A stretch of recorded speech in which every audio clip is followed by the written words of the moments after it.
انتي بتسرقي طفولة ابنك مش بتحمليه مسؤولية. انت الكبير، خلي بالك من اخوك. الجملة دي سمعناها كتير وكتير من الاهل بيقولوها بحسن نية، بس يا ترى الجملة دي فعلا بتعلم المسؤولية ولا بتسرق من الطفل حاجات اهم كتير؟ لما بنقول للطفل انت المسؤول كده بنحمله فوق طاقته من بدري قوي، وده بيعمل عليه ضغط نفسي كبير، خصوصا لو لسه طفل وعايز يعيش طفولته زي اي طفل. الطفل بيبدأ يحس انه فقد طفولته عشان بيبقى ده على طول ناعي الهم وشايل المسؤولية، ولازم يبقى العاقل المحترم اللي ما ينفعش يعمل حاجة غلط واللي شايل عن الكل.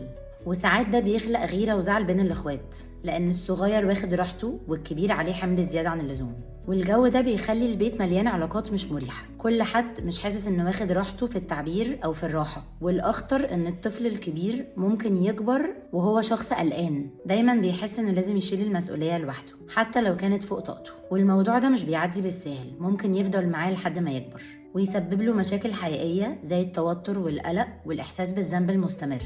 المسؤولية حاجة مهمة، بس الأهم إن احنا نراعي توقيتها وطريقتها.